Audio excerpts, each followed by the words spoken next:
Welcome back. This is Natalia with the Money Mindset Podcast, and welcome back to the channel. Today, I'm going to talk to you about common budgeting mistakes and how to avoid them. A little bit about some of the budgeting techniques that I've used to just kind of help me. And we're going to talk about, again, some of those top budgeting mistakes. So let's get started. So the first thing I noticed is not properly allocating your money to a savings account or to an investing account. And so a lot of times when people get paid from their paychecks, they either don't already have it where it's set up as an allotment, right? So what we want to do to simplify that process is to be able to say, hey, let me go ahead and take that 10% or that 15% right off the top before it ever reaches me, right? So, because once it reached that bank account and I have access to it through my debit card and being able to just spend online, then it's going to be harder for us to do that, right? So it's easier if you be mindful and just say, let me be proactive on the front end. And then I don't have to pay so much attention on the back end as far as what I'm doing with my savings is at least I'm allotting that to that savings account. Okay. So with the investing, even allot it, have it go to that account. And I always talk about not just having that investing and making that investment with your employer, but also outside of that. So I don't care if you have to start with a simple, like I said, stash account, or if you want to set up a Fidelity or a Charles Schwab as a brokerage account, that's perfectly fine wherever you decide to do that. But the point is to make sure that you actually do it and get started, right? And then we want to make sure, and that'll be in a whole nother video, how to do some of that investing. But the main point that you want to do and avoid that mistake is just to be able to do it, because a lot of people don't do it. Another thing is just overestimating the income or underestimating expenses. So this is why I'm a firm believer just in writing it down. So even if you don't write it down, I might use my monthly Excel budgeting tracker, and I can put that in, drop the link in here as well.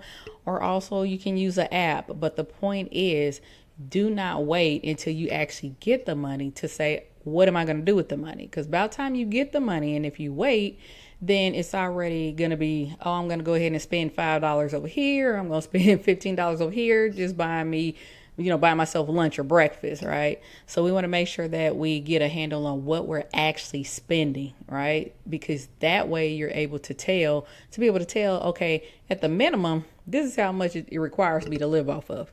If that's $2,000, great. If it's $1,500, great. That's fine. But the point is to know that and to not underestimate. I always tell my kids it's better to overestimate than to underestimate, because I would rather make sure that I have, that bare minimum. But if I'm underestimating, I'm going to always fall short every single time. And then it's going to make you be like, okay, I don't want to budget. I don't want to do this. And it causes that frustration. And then you just be disengaged. It's something I don't want to do. So I'm not going to do it. Right. So I had to learn, my personal story and how I had to learn how to budget is I was never taught, right? I came from a poor background, and both of my parents struggled. We struggled financially. It was a family of four, just me, my brother, my mom, my dad, and we grew up born and raised in Portland, Oregon, and I just never was taught that. Like I said, I've only saw them going to checking the cash to cash their checks, to pay things with money orders. So I saw them paying bills. I saw them also where they were borrowing money to be able to pay rent or to put food on the table for us. So I've been through having to go shopping with food stamps, or being able to just qualify for free lunch. So I didn't have that mindset of or was actually taught. I'm not gonna say I didn't have the mindset, but I wasn't actually taught what to do with money. So I just knew that we had to get a job. So when I started working, we knew that we had to work, and that was how we were able to afford to be able to pay some of our school clothes, our school shoes, or anything extra that we wanted to be able to do, even if it was going out with friends. So we knew, and we were taught that work ethic to be able to work for things that we want, but never really what to do as far as savings and that type of strategy. The only thing I can ever remember them saying is, two responsible things was, hey, open up a 401k with your employer, invest. They didn't tell me why, they didn't tell me how, and to buy a house, right? So a lot of this stuff has been just self-taught over the years. Back to, like, again, strategies for just the overspending in that budgeting is to make that plan. You know what I'm saying? So if I know I got $1,000 coming in, and it's coming in this Friday, I am going to sit down and I'm going to make a plan for that, down to from $1,000 to all the way down to zero. And I don't care if it's like I got $50 left to stretch for the week or for 2 weeks. At least I know what that is, and then I'm able to navigate and maneuver, right? Because I've already taken care of the things that's most important, which is, of course, I got my savings, I'm putting in something to investing, and then I'm able to afford and pay my bills. So you're able to know that because you're doing that plan every time, you know, you get paid, or prior to you getting paid. So one of the things that people struggle with is like impulse purchases. So I don't really have a problem with that anymore, because as long as you're following that plan and that budget, and you've already allocated, I got $100 just to mess off, and that's just my money to mess off, then you don't feel bad in doing so, because you've already took care of your business at the top before you can just kind of trigger down to, okay, now I can do what I want to do.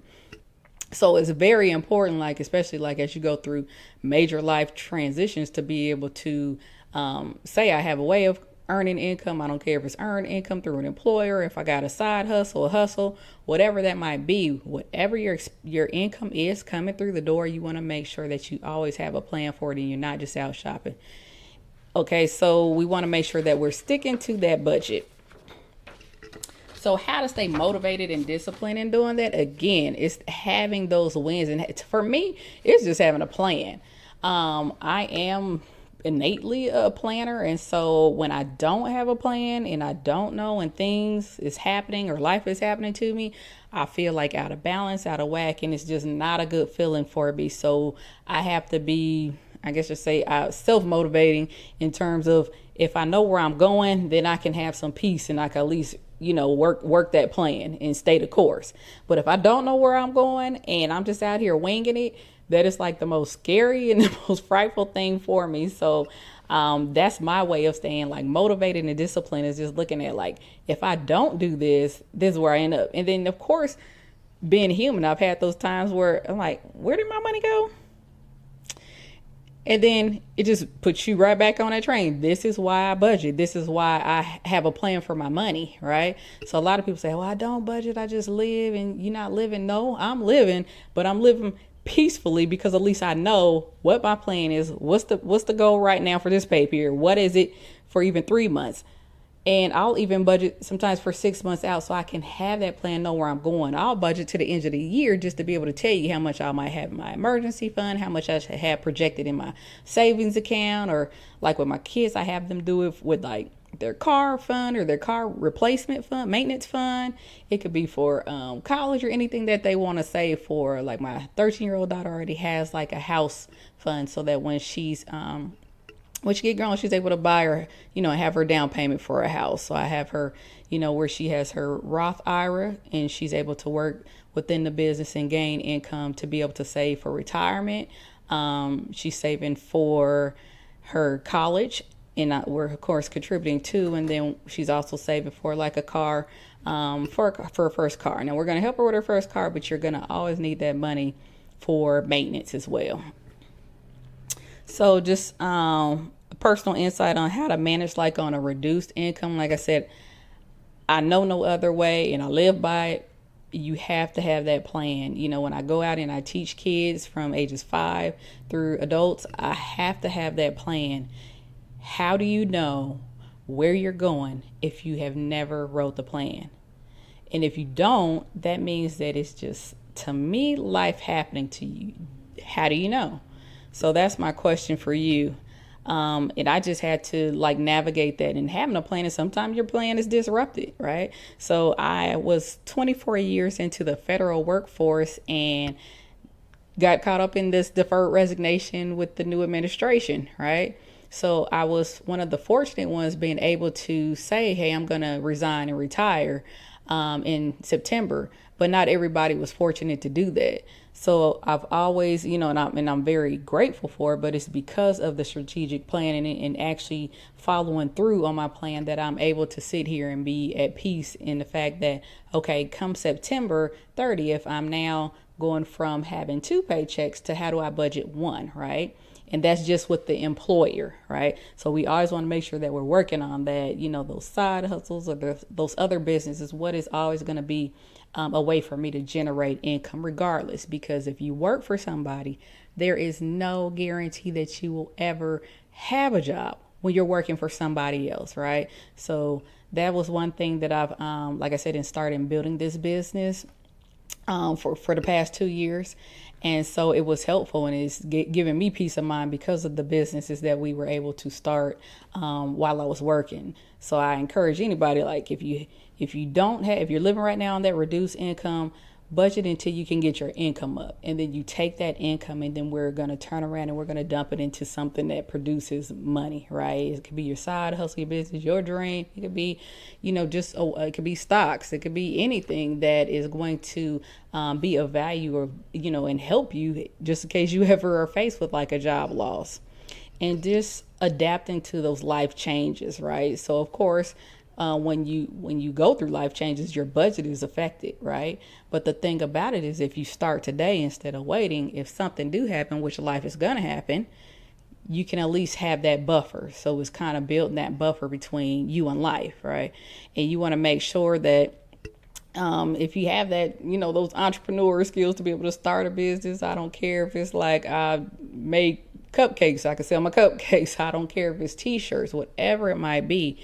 I just encourage everybody in today's economy, start that now if you haven't started. And if you have started, how can you build upon that, like with speed and efficiency, to be able to do that and do it fast, okay? And then planning, just planning ahead, and just making sure that, like, a lot of my coworkers are faced with not being able to, if they go through this reduction in force with the federal government, or if they decide to take this resign. I'm not going to say and retire, but just the resignation, then they have to figure out, like, how are they going to afford that health care, insurance, any of those expenses that your employer was picking up on. And so, like I said, I am now a retirement consultant, and so I can help walk through that and navigate that. But just think, whether you're private or federal, life happens, right? And we just want to make sure that we're prepared for that. So again, in talking about just common budgeting mistakes, to me the biggest one is just not having a plan. So if you like this video, please like and subscribe. Of course, I have the Red Circle podcast as well that you can listen to on. And thanks for listening.